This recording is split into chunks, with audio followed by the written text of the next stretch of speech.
Hai guys, Assalamualaikum warahmatullahi wabarakatuh. Audio Jungle. Audio Jungle. Hai guys, Audio Jungle. Assalamualaikum warahmatullahi wabarakatuh.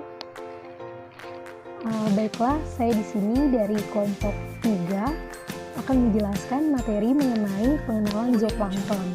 Nah, tentunya saya tidak sendirian, saya bersama teman-teman saya yang lainnya. Kami dari Universitas Sriwijaya, Fakultas Matematika dan Ilmu Pengetahuan Alam, jurusan Ilmu Kelautan angkatan 2018. Baik, langsung saja kita mulai ke poin-poin materi yang akan kami jelaskan. Nah, yang pertama, pengenalan plankton dan pengertian zooplankton akan dijelaskan oleh saya sendiri, Rahmadela Dugotami dengan NIM 08051381823082. Untuk zooplankton berdasarkan ukurannya akan dijelaskan oleh Alia Dwi Ananda. Untuk penggolongan berdasarkan siklus hidupnya akan dijelaskan oleh Nadila Nurhotina. Untuk pengelompokan secara horizontal akan dijelaskan oleh Rahmi Damarani. Untuk awal hubungan manusia dengan plankton dan aspek ekonominya akan dijelaskan oleh Firas. Untuk reproduksi dari zooplankton akan dijelaskan oleh Yelvi. Audio Jungle. Untuk faktor pembatas zooplankton, suhu dan salinitas akan dijelaskan oleh Nofrista. Untuk faktor pembatas zooplankton, pH dan ketersediaan makanan akan dijelaskan oleh Suhartati.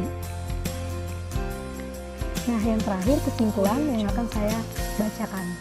Baik, langsung saja kita mulai. Nah, untuk sebelum kita mengenal lebih jauh tentang zooplankton, tentunya kita harus tahu dulu pengertian plankton itu apa sih.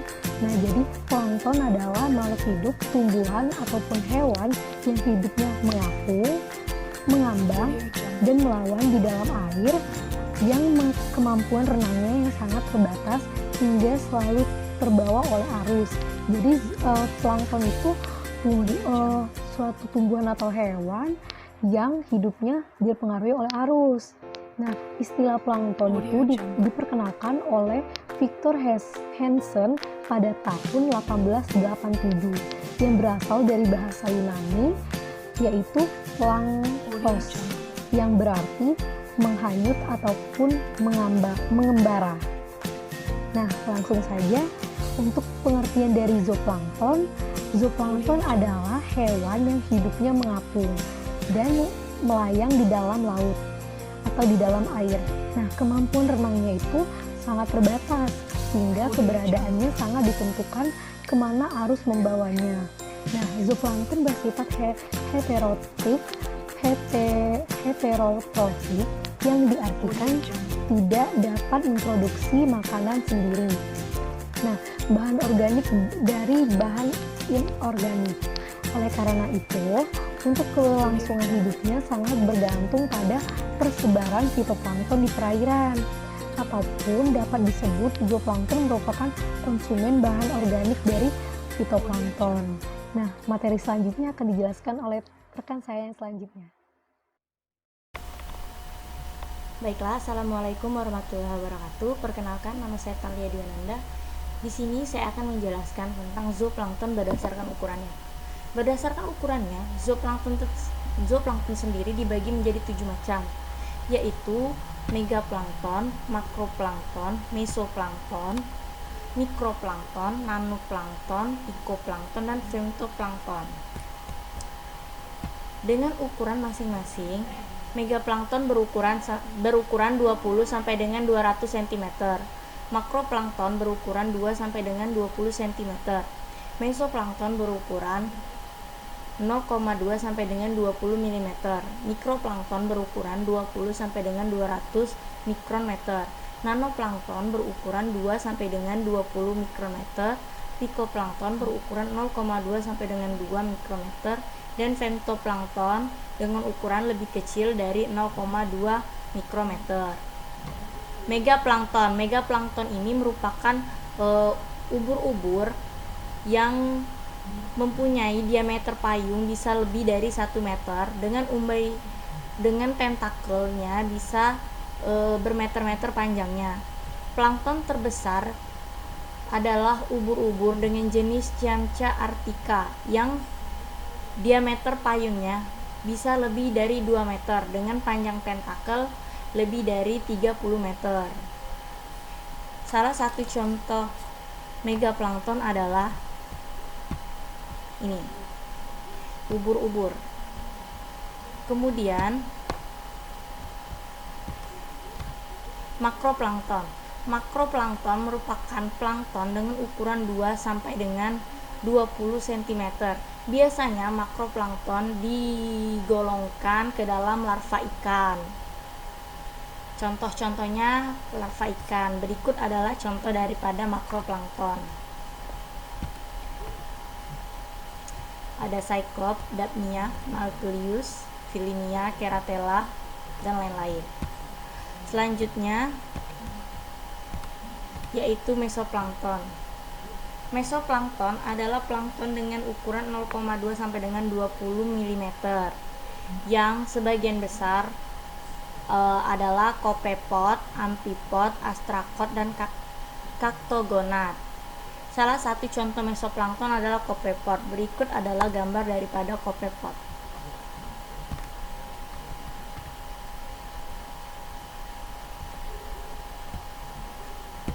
Sekian penjelasan dari saya kembalikan ke moderator.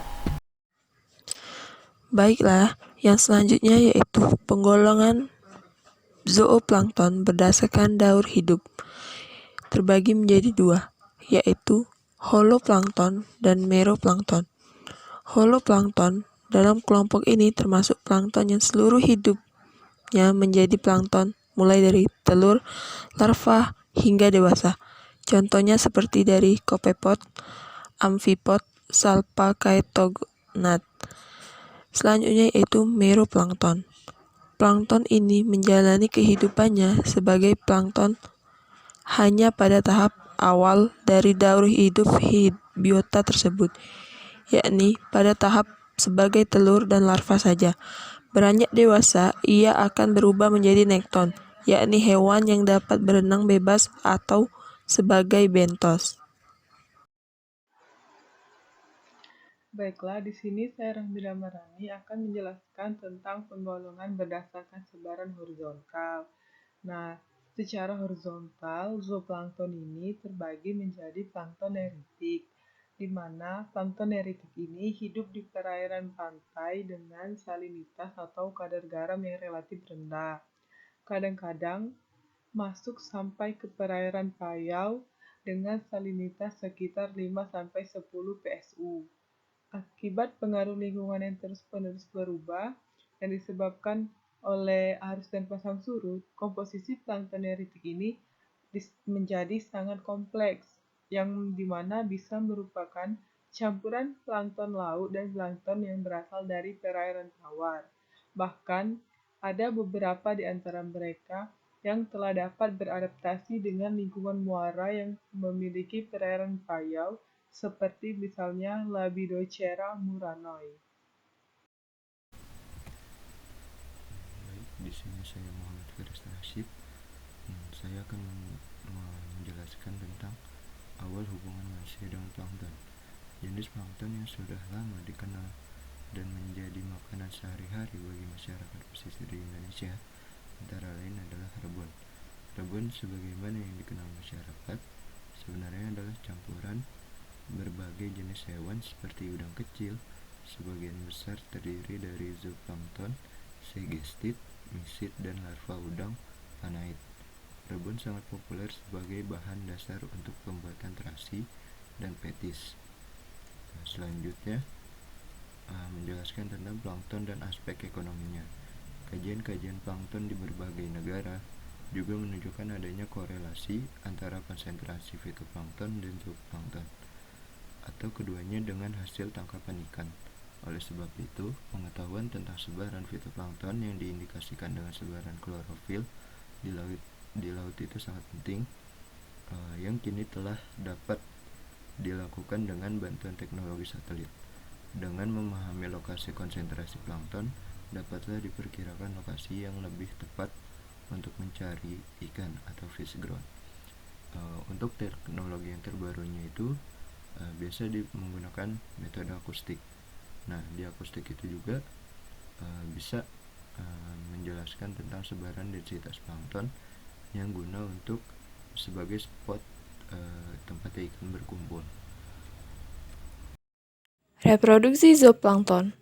Reproduksi antara zooplankton krustase pada umumnya uniseksual, melibatkan baik hewan jantan maupun betina. Meskipun terjadi patogenesis di antara Cladocera dan Ostracoda, siklus hidup Copepoda calanus dari telur hingga dewasa melewati 6 fase naupli dan 6 fase Copepodid. Perubahan bentuk pada beberapa fase naupli pertama terjadi kira-kira beberapa hari dan mungkin tidak makan. 6 fase Copepodid dapat diselesaikan kurang dari 30 hari tergantung suplai makan dan temperatur, dan beberapa generasi dari spesies yang sama mungkin terjadi dalam tahun yang sama yang disebut siklus ephemeral. Pada estuaria, sekitar 50-60% produksi bersih fitoplankton dimakan oleh zooplankton. Pada dasarnya, hampir semua fauna akuatik muda yang terdapat pada ekosistem mangrove dikategorikan sebagai zooplankton. Usia muda dari fauna akuatik atau larva sebagian besar berada di ekosistem mangrove, dan larva dikategorikan sebagai zooplankton karena termasuk fauna yang pergerakannya masih dipengaruhi oleh pergerakan air, sebagaimana pengertian dari plankton itu sendiri. Oleh karena itu, Tait 1987 mengkategorikan gastropoda, bivalva, telur ikan, dan larva ikan ke dalam zooplankton. Oke, perkenalkan nama saya Novestana Nasyarani dari kelompok 3. Di sini saya akan menjelaskan faktor pembatas zooplankton. Salah satunya yaitu ada suhu, lalu ada kecerahan, arus, salinitas, derajat keasaman atau pH, oksigen terlarut atau DO, bahan nutrien, ketersediaan makanan. Nah, sedangkan yang akan saya jelaskan adalah suhu sampai dengan salinitas. Untuk selanjutnya akan dijelaskan oleh rekan saya nanti. Nah, untuk faktor pembatas itu sendiri merupakan suatu parameter yang membatasi pertumbuhan dari suatu zooplankton di perairan. Jadi, zooplankton itu memiliki batas atau ketentuan. Istilahnya itu syarat lah.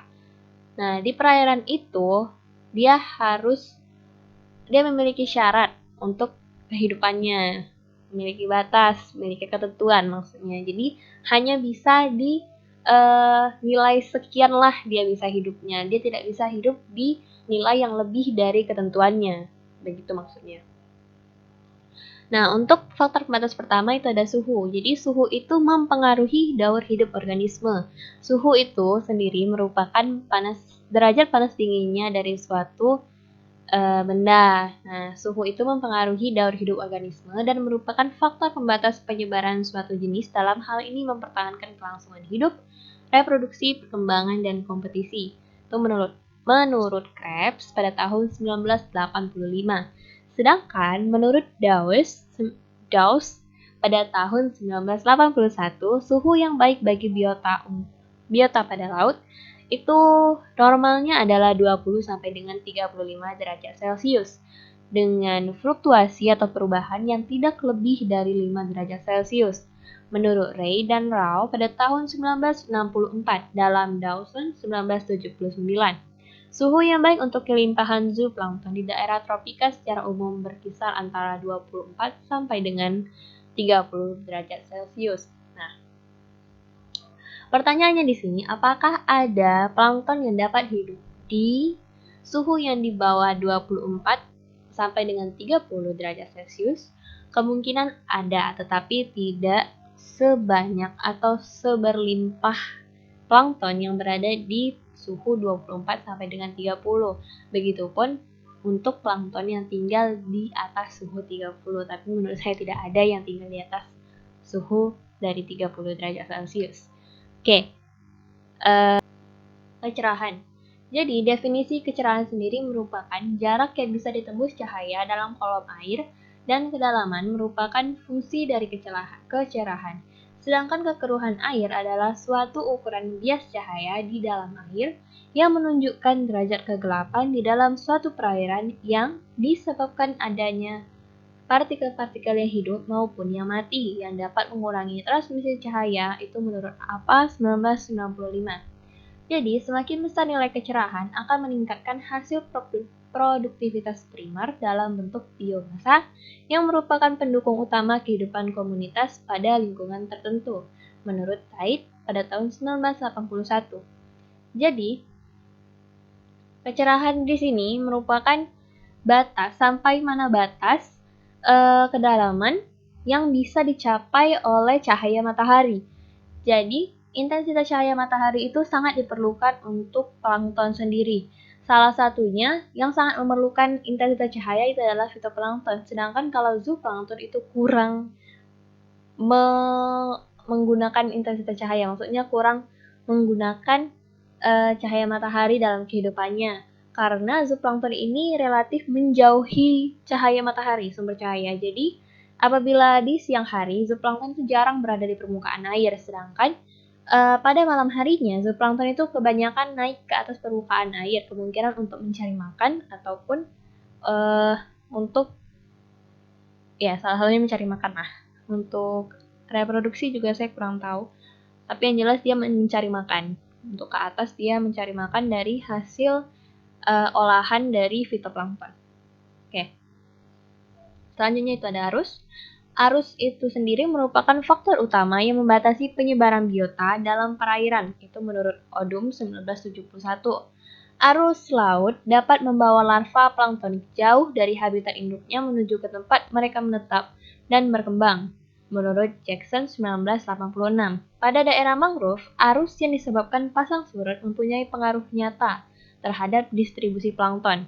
Arus mempunyai arti penting dalam menentukan pergerakan dan distribusi plankton pada suatu perairan. Arus merupakan sarana transportasi baku untuk makanan maupun oksigen bagi suatu organisme air. Itu menurut Fox 1978. Pergerakan zooplankton terjadi secara vertikal pada beberapa lapisan perairan, tetapi kekuatan berenangnya sangat kecil bila dibandingkan dengan kekuatan arus tersebut. Itu menurut Huta Barat dan Evans 1986 serta Nyebaken pada tahun 1992. Jadi di sini maksudnya pergerakan arus itu merupakan pergerakan yang sangat mendominasi pada pergerakan dari zooplankton. Maksud singkatnya, zooplankton itu bergerak seiring dengan pergerakan arus. Nah, jadi apabila arus itu mengarah ke suatu tempat, plankton itu bisa mengarah ke tempat itu juga karena terbawa oleh arus. Karena pergerakan plankton itu relatif pasif dan tidak aktif. Karena plankton itu memiliki alat gerak sebenarnya, tetapi dia itu tidak bisa melawan arus. Jadi dia tuh seakan-akan hanya mengikuti kemana arus itu pergi. Jadi dari satu tempat bisa berpindah ke tempat yang lain karena pergerakan arus. Nah, begitupun penyebaran plankton secara horizontal. Misalnya, di satu tempat A itu memiliki plankton seperti Nauplius. Nah, di situ Nauplius sangat mendominasi, sedangkan di tempat B itu tidak ada Nauplius sama sekali. Nah, dengan adanya arus ini, Nauplius itu dapat dipindahkan dari satu lokasi, dari lokasi A bisa berpindah ke lokasi B karena pengaruh dari arus. Nah, jadi itulah salah satu fungsi arus. Nah, selanjutnya itu salinitas. Zooplankton memiliki kepekaan yang sangat tinggi terhadap tingkat salinitas pada perairan di ekosistem mangrove. Tingkat toleransi pada tiap-tiap zooplankton sangat bervariasi. Itu menurut Kennis tahun 1990. Salinitas yang ekstrim dapat menghambat pertumbuhan dan meningkatkan kematian pada zooplankton. Menurut Odum 1993. Menurut Saflan pada tahun 1982, pada salinitas 0 sampai dengan 10 ppt hidup plankton air tawar. Pada salinitas 10 sampai 20 ppt hidup plankton air tawar dan air laut. Sedangkan pada salinitas yang lebih besar dari 20 ppt hidup plankton air laut. Jadi zooplankton itu sangat dipengaruhi oleh salinitas. Dia tidak seperti ikan, organisme yang memiliki tingkat toleransi yang sangat tinggi terhadap salinitas. Jadi dia tidak seperti ikan. Dia hanya bisa hidup di salinitas tertentu. Dia memiliki batas dan memiliki kemampuan tertentu yang sangat terbatas, maksud saya. Nah, untuk komponen selanjutnya atau faktor pembatas selanjutnya itu akan dijelaskan oleh rekan saya. Terima kasih. Assalamualaikum warahmatullahi wabarakatuh. Baiklah, perkenalkan, nama saya Suhartati dengan NIM 0805 128182 3094 kelas B.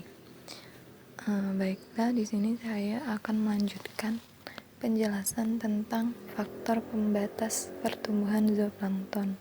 Jadi, faktor pembatas selanjutnya itu ada derajat keasaman atau pH, di mana pH ini memiliki pengaruh terhadap kehidupan organisme di perairan.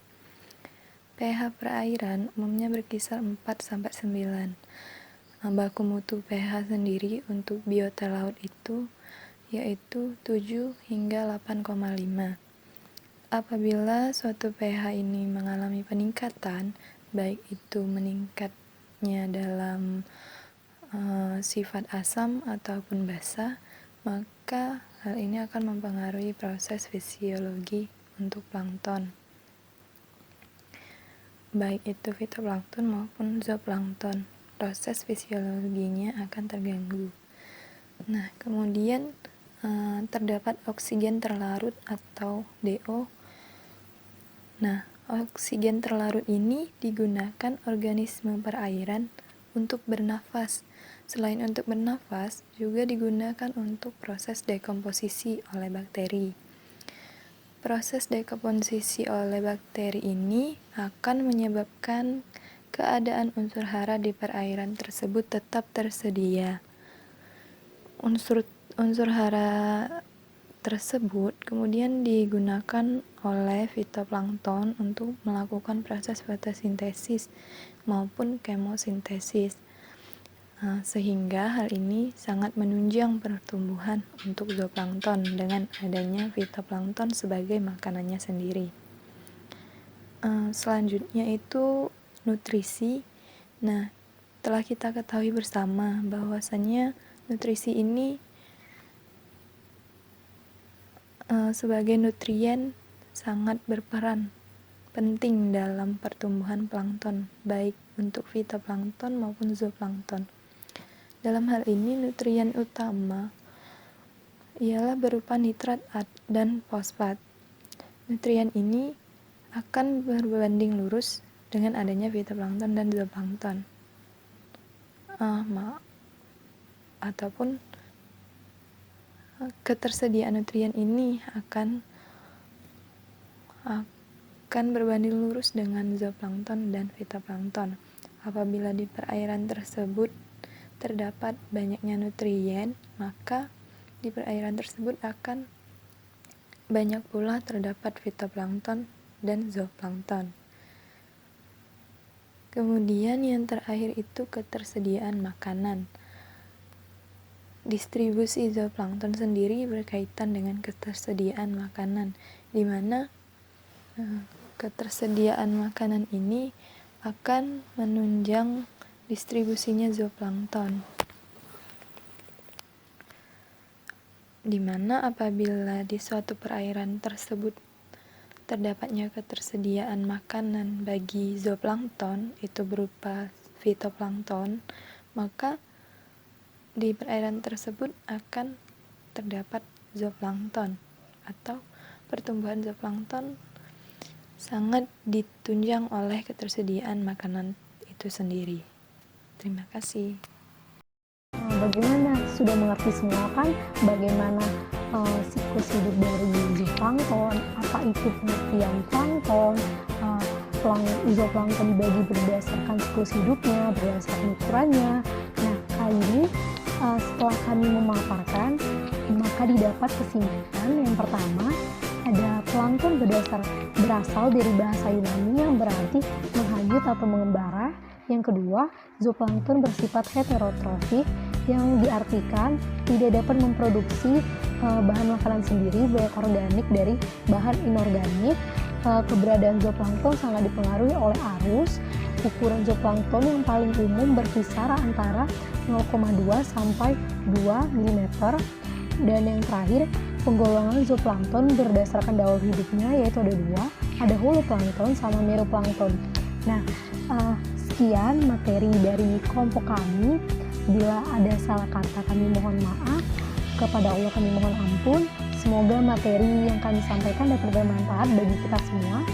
Wassalamualaikum warahmatullahi wabarakatuh.